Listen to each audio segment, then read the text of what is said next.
Hello बच्चों। यहाँ पे आपका क्वेश्चन दिया है कि what are postulates of Dalton atomic theory, how do laws of chemical combination follow from it. तो यहाँ पे जो है दो पार्ट है इस पर्टिकुलर क्वेश्चन को समझने के लिए। तो एक जो है आपको ये समझना है कि डाल्टन एटॉमिक थ्योरी क्या है और जो है आपका लॉ ऑफ केमिकल कॉम्बिनेशन किस तरीके से उसे फॉलो कर रहा है। तो यहाँ पे जो है सबसे पहले जो है हम की कंसेप्ट लिख लेते हैं इस पर्टिकुलर क्वेश्चन को सॉल्व करने के लिए। तो यहाँ पे सबसे पहले तो आपका की कंसेप्ट हो जाएगा आपका कि पोस्टुलेट्स ऑफ डाल्टन थ्योरी जो आपको पता होनी चाहिए।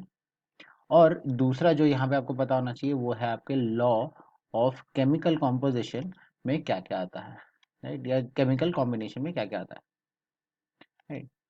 तो यहाँ पे ये दोनों चीज जो है एक एक करके हम रिलेट करते हैं। तो सबसे पहले हम बात करेंगे पॉस्टुलेट की। तो यहाँ पे जो है हम लिख लेते हैं पॉस्टुलेट ऑफ डाल्टन्स थ्योरी। तो यहाँ पे 5 पॉस्टुलेट्स है जो हमें जो है डिस्कस करना है एक एक करके। तो सबसे पहले पॉस्टुलेट के बारे अगर अगर हम बात करें तो सबसे पहला है कि इन्होंने कहा था कि all matter is made up of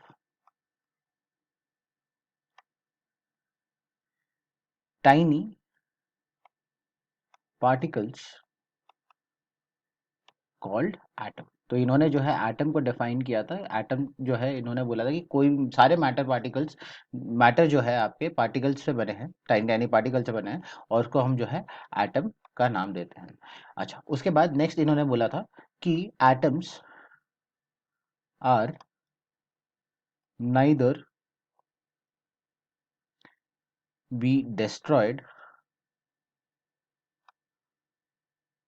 nor created. तो यहाँ पे इन्होंने बोला था कि एटम्स जो है ना ही कि आप क्रिएट कर सकते हो, ना ही जो है उसको आप डिस्ट्रॉय कर सकते हो। इसके बाद उन्होंने जो है तीसरे पॉस्टुलेट के बारे में बोला, तो वो देख लेते हैं। तो तीसरा पॉस्टुलेट जो है उनका ये कहता है कि atoms of same element consist of same physical and chemical properties. तो उनकी फिजिकल और केमिकल प्रॉपर्टीज जो है सारे एटम्स की कोई एक पर्टिकुलर एलिमेंट के लिए जो है आपका वेरी आउट नहीं करता। उसके अलावा नेक्स्ट उन्होंने बोला था कि atoms of different elements combine in the ratio of small numbers to form compound. तो जब कभी भी आपका कंपाउंड फॉर्म होता है, तो कंपाउंड फॉर्म होने के टाइम पे जो अलग अलग एलिमेंट्स है जो आपके कंबाइन हो रहे हैं, वो जो है एक फिक्स्ड स्मॉल नंबर रेशियो में आपका जो है कंबाइन करेगा। इसके अलावा नेक्स्ट जो पॉइंट है जो हम यहाँ पे बोल सकते हैं वो है कि the relative number and kind और kinds of atom in a compound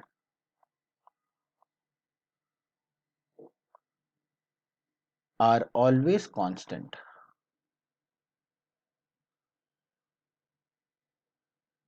तो यहाँ पे ये जो है 5 पॉइंट जो है आपके पॉस्टुलेट के तौर पे दिए गए थे डाल्टन से। अब अगर यहाँ पे हम गौर करें तो यहाँ पे ये लास्ट वाला जो हमने स्टेटमेंट लिखा है, यहाँ पे ये कह रहा है कि आपके जो नंबर है वो फिक्स्ड होते हैं, नंबर ऑफ एटम जो है फिक्स्ड होते हैं कोई भी एक पर्टिकुलर कंपाउंड में।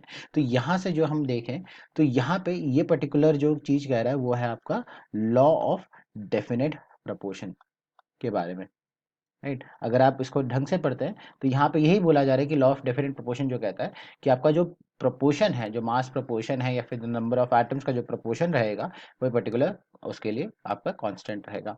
इसके अलावा अगर हम देखें तो इसके ऊपर वाला जो है, तो यहाँ पे ये कह रहा है कि atoms of different element combine in a ratio of small number two form a compound. तो अगेन जो यहाँ पे आपका ये दो पर्टिकुलर पॉस्टुलेट है, ये आपका जो है लॉ ऑफ डेफिनेट प्रोपोर्शन को ही शो करता है, दर्शाता है।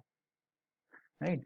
अब इसके अलावा एक और जो है जो लॉ है और एक और जो पॉस्टुलेट है जो इन्होंने दिया था, जो जिसके बारे में जो एक जिससे एक लॉ हम डिराइव कर सकते हैं, वो है आपका सेकंड वाला, जहाँ पे इन्होंने कहा था कि एटम्स आर और atoms can neither be destroyed.